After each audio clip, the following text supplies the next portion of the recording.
Radio Publique Africaine.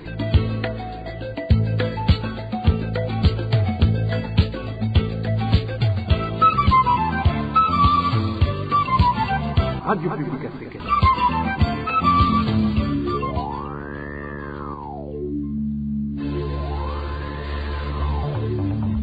C'est le moment de suivre le journal parlé en français. À la présentation, Onésime Douchimakité. C'est un plaisir de vous retrouver, mesdames et messieurs, à ce rendez-vous d'actualité de ce samedi 25 septembre 2021.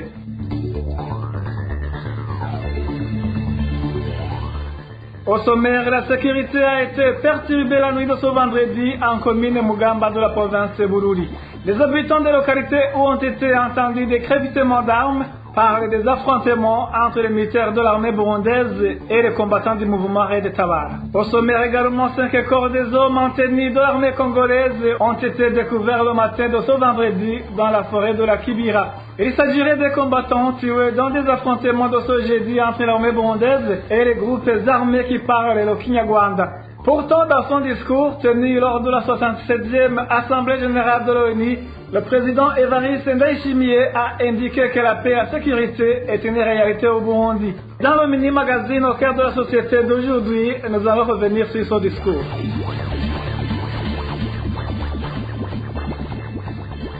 Merci d'avoir choisi la radio publique africaine. Je vous le disais dans le titre, la sécurité a été perturbée la nuit de ce vendredi en commune Mugamba de la province de Bururi. Certains habitants indiquent qu'ils ont entendu des crépitements d'armes durant plus d'une heure. Même si l'armée burundaise ne s'est pas encore exprimée, le mouvement Red Tabara a déjà fait savoir que ses combattants se sont affrontés hier soir avec les militaires dans cette localité. Le point avec Eroge Diveremesh.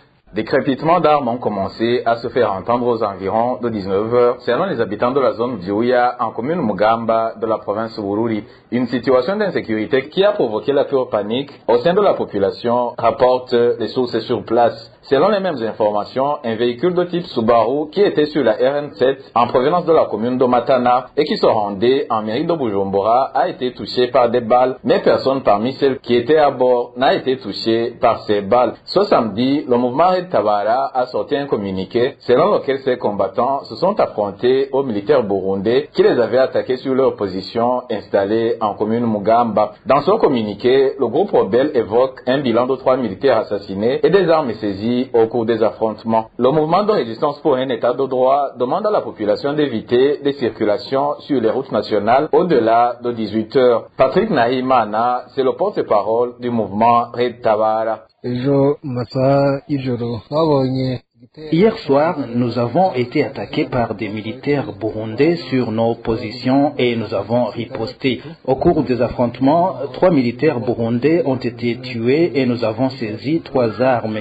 C'est une mitrailleuse et 2 Kalachnikov.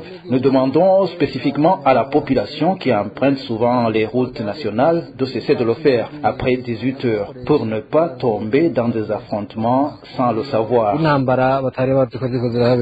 La rédaction de la RPA n'a pas réussi à joindre le porte-parole de l'armée burundaise, colonel Floribert Biyereke, pour entendre sa réaction. Dans cette commune de Mugamba, des embuscades sont signalées pour la 2e fois dans une période de 2 semaines. La population demande d'être protégée. Toujours en page sécurité, 5 corps d'hommes maintenus de l'armée congolaise ont été découverts le matin de ce vendredi dans la forêt de la Kibira sur la colline Ruhembe, en commune de Bukinanyana de la province de Chibitoke. Les habitants de la commune de Bukinanyana indiquent que ces gens auraient été tués lors des combats qui ont opposé ce jeudi un groupe brandophone et les militaires burundais. Le détail avec Marie-Ange Irakoze. Les 5 corps ont été découverts par certains gardes forestières de la réserve naturelle de la Kibira sur la colline Ruhembe, zone Bumba, en commune Bukinanyana. Les habitants de la commune Bukinanyana indiquent que ces combattants auraient été tués par des militaires burundais lors d'affrontements de ce mercredi et jeudi avec un groupe d'hommes armés parlés le Kinyarwanda. La même population indique que beaucoup de tirs ont été entendus dans les localités où sont installées les positions de ces combattants qui portent une tenue de l'armée congolaise. Nos sources militaires dans cette localité ont confirmé ces informations. Les habitants de la commune Bukinanyana sont pour le moment dans une situation de peur panique suite à ces affrontements qui se déroulent dans la réserve naturelle de la Kivira. Les administrateurs accompagnés de certains militaires ont ordonné l'enterrement de ces corps. La rédaction de la RPA n'a pas pu joindre colonel Floribert Viyeleke, porte-parole de l'armée burundaise, pour de plus amples éclaircissements. Merci à toi Marie-Ange. Il a causé toujours en page de sécurité. Un groupe de près de 100 Imbonerakure effectue des rondes nocturnes dans les quartiers de Jabé, Bouiza et Nyakabiga. Ces Imbonerakure passent à tabac toutes les personnes qu'ils croisent ou ordonnent les gens de se tirer dans leur maison. Le point avec Daniker, il approuve.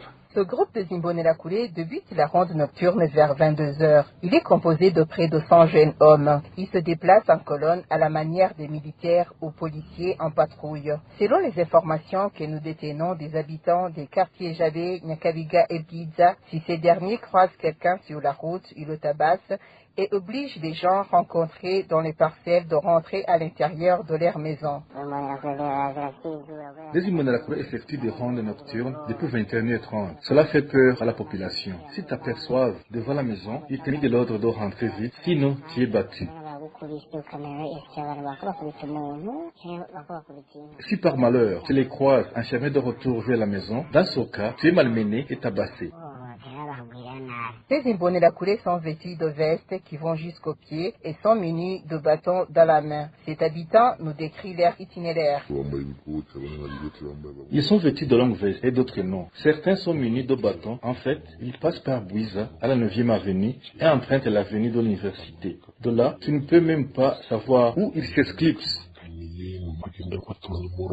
Les habitants des quartiers Nyakabiga, Jabé et Bwiza demandent que leur sécurité soit assurée par les forces de l'ordre, connues tout en indiquant que jusque-là, aucune loi ne les interdise la circulation au-delà de 22 heures. La rédaction de la RPA n'a pas encore pu joindre les chargés de la sécurité en zone Bwiza et Nyakabiga. Le président de la République du Burundi indique quant à lui que la restauration de la paix, la sécurité, la stabilité et la cohésion sociale sont aujourd'hui une réalité au Burundi. Dans son discours tenu lors de la 67e Assemblée générale de l'ONU, le président Evariste Ndayishimiye a précisé que la pauvreté et la pandémie à coronavirus constituent le seul obstacle au bien-être du peuple burundais. Cependant, Evariste Ndayishimiye affirme que son gouvernement a mis en place des stratégies, en l'occurrence la bonne gouvernance et une justice équitable pour permettre au peuple de s'épanouir. Je vous propose d'écouter Evariste Ndayishimiye, le numéro 1 burundais. La lutte contre la corruption, les malversations économiques et la lutte contre l'impunité font partie des priorités du gouvernement, réputées, responsables et laborieuses. Pour ce qui est effectivement de la lutte contre l'impunité et la prévention des conflits sociaux, le Burundi a mis en avant les mécanismes de justice de proximité afin de permettre à tous les Burundais d'avoir un accès rapide et égal à la justice équitable. Aussi, des efforts ont été consentis pour rendre réelle l'indépendance et l'impartialité de la magistrature en rendant opérationnel le Conseil supérieur de la magistrature. Il est utile de souligner ici que dans le cadre de gérer les vices violents du passé, le gouvernement du Burundi est en train de gérer à bon escient le processus de justice transitionnelle pour toutes les victimes du Burundi. Le président Evariste Ndayishimiye invite la communauté internationale à conjuguer ses efforts pour lutter contre la COVID-19. Lors de son discours, le président burundais a fait savoir que son gouvernement a pu contenir cette pandémie. Une affirmation qui est pourtant loin de la réalité sur terrain. Les détails avec Francine de Mahoro. S'agissant de la pandémie de Covid-19, depuis l'apparition des premiers cas, le Burundi a pris des mesures. Ici, nous sommes en pleine 76e session de l'ONU. La parole était au président Évariste Ndayishimiye. Dans son discours, Ateni a expliqué comment son pays a mené une lutte acharnée contre la Covid-19 et c'est dès l'apparition du premier cas au Burundi, ce qui a permis de limiter les cas positifs. Et le numéro 1 de se dire fier que les stratégies ont porté des fruits, à voir combien le peuple burundi a été épargné par rapport aux autres pays. Ainsi, Évariste Ndayishimiye a appelé la communauté internationale à redoubler d'efforts dans la lutte contre cette pandémie. Nos stratégies ont permis de maintenir la positivité des tests à un taux inférieur à 4% et d'éviter de grandes incidences de formes graves. Cependant, la complexité du virus interpelle toutes les nations du monde à plus de recherche et d'ingéniosité pour trouver une solution solide, collective, durable, voire définitive à cette pandémie qui perturbe l'humanité tout entière. De l'autre côté, bon nombre de Burundais ne sont pas de cet avis. Selon certains habitants de Bujumbura qui se sont entretenus avec la RPA, le respect des gestes barrières est quasi inexistant au Burundi. Cet habitant témoigne. Sur les parkings de bus, on y a installé des dispositifs de lavage des mains, mais cela n'est pas obligatoire. À l'endroit communément appelé Bata, situé dans le centre-ville, les gens ne portent pas de masque. La situation est pareille dans les marchés ou les églises. Là-bas, le port de masque est volontaire. Les masques sont exigés dans les bus seulement, mais là aussi, ce n'est pas tous les jours. En plus, quand les passagers descendent de ces bus, ils enlèvent immédiatement ces masques.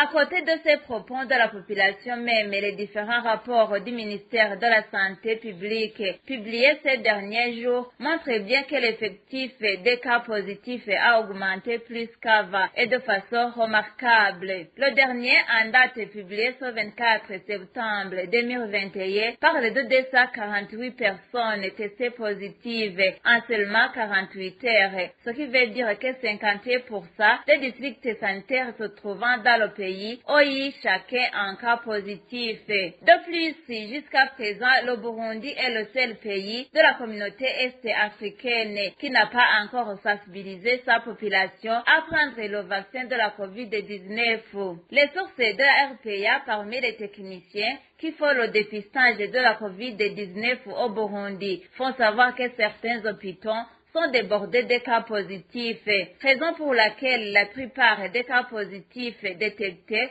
sont renvoyés à leur domicile pour s'y confiner. Merci à toi Francine Mahoro. Après cette petite transition, nous parlons droits de l'homme. RPA. Les habitants de la commune Kabezi située dans la province de Bujumbura accusent le commissaire communal de bafouer les droits de ceux qu'il devrait protéger. Il demande aux responsables de la police de le redresser. Le point avec Mahabre Nishim.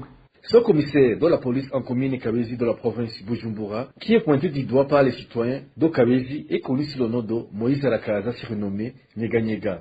Notre source fait savoir que ce commissaire, lorsqu'il voit 2 ou 3 personnes qui sont ensemble, il les amène au cachot sans aucune explication et il les frappe.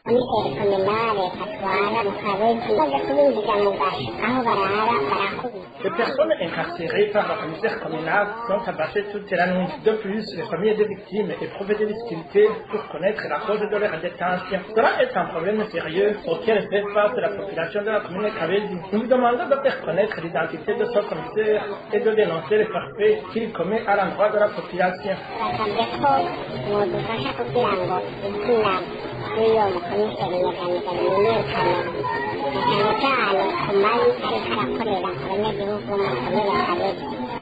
Notre source en commune Kabezi indique que ce commissaire frappe les gens à tort et à travers. Les récentes victimes sont celles de mardi de cette semaine. Dernièrement, il a battu un certain Vance Chimilimana et un prénommé Akanaz. Il y a aussi d'autres dont on ignore les noms. Oui, ceux-là sont des personnes qu'il a battues. Les habitants de Kabezi demandent aux responsables de la police d'exiger à ce commissaire de cesser son comportement.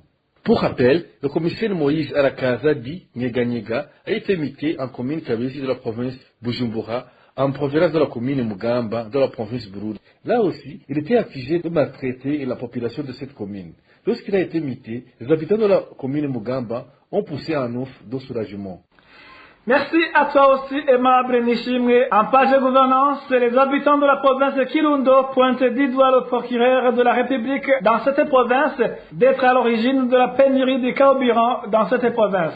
Cette autorité est accusée de stocker le carburant dans les bidons et de le revendre au marché noir à un prix exorbitant. Le point avec Elvis Nyomungé. Les informations que nous donnons tous en province Kirundo révèlent que tout a commencé mercredi de cette semaine. Des camions ont approvisionné le chef-lieu de la province en carburant de type essence vers 9h du matin. Ce jour-là, 4 stations-service ont été servies. Notre source affirme que le procureur de la République à Kirundo, Jiren Yokindi, s'est ensuite présente la nuit vers 19h à station-service dans cette Kwasa, Jiste de Barba, au Belge du Nord. Selon nos sources, il a rempli au carburant de type essence d'anti respiratoire communément appelé RODP. Chacun a la capacité de contenir de 240 litres. Par la suite, continue nos sources, il est allé conserver le carburant chez lui au quartier Nyangushaza. La population crée qu'il repasse au carburant à un prix exorbitant. Pour les habitants de Kirundo, ce n'aura pas été la première que le procureur procède de la manière durant la période de pénurie de carburant.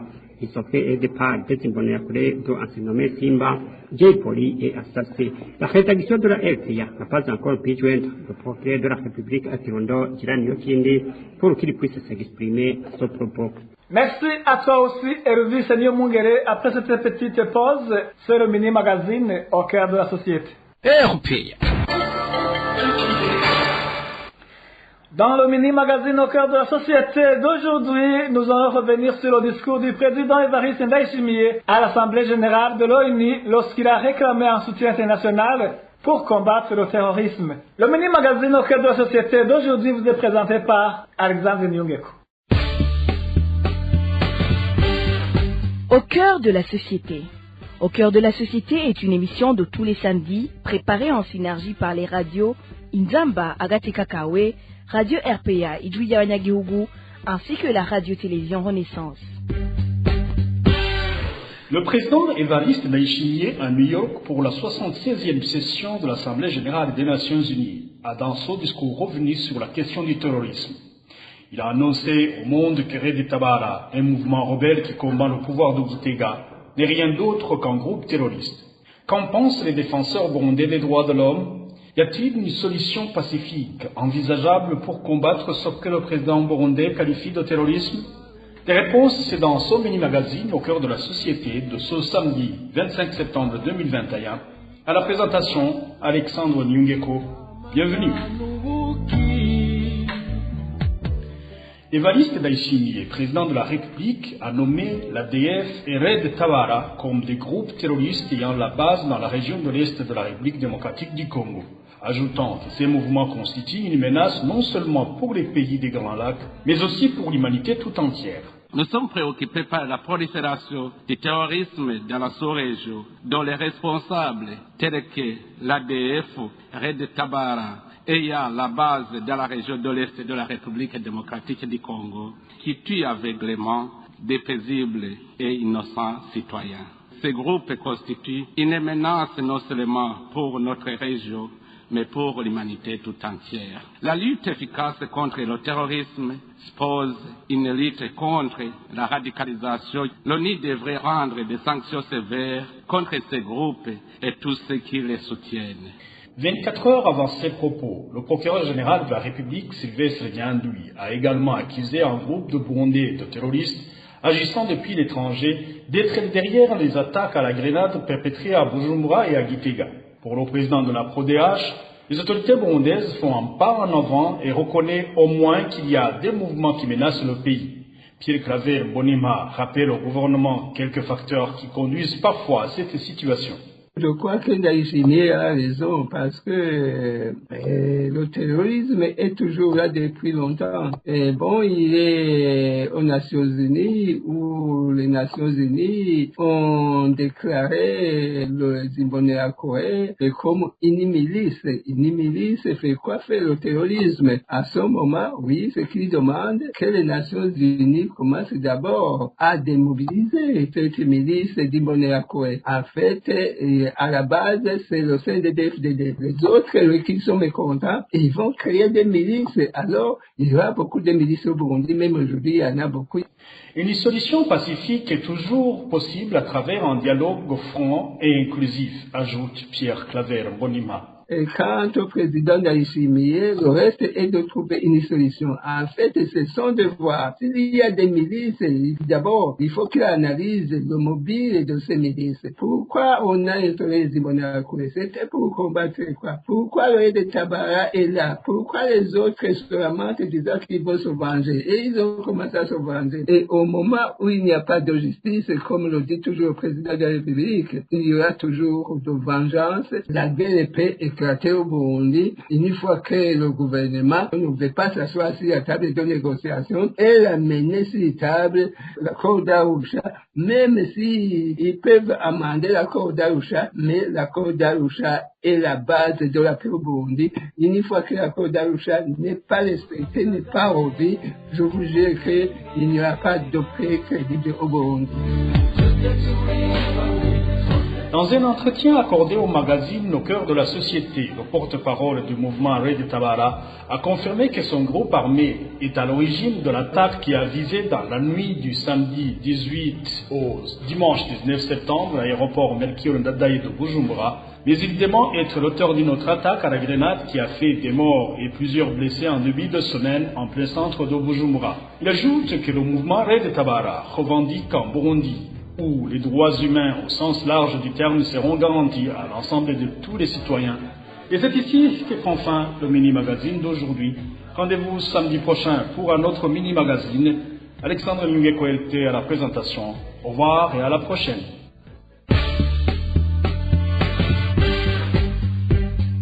C'était l'émission Au cœur de la société.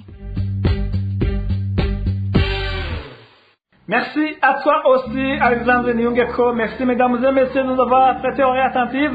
Ainsi s'achève cette édition. À la présentation, vous étiez avec Onésime Dushimagize. Je vous souhaite de passer un beau week-end.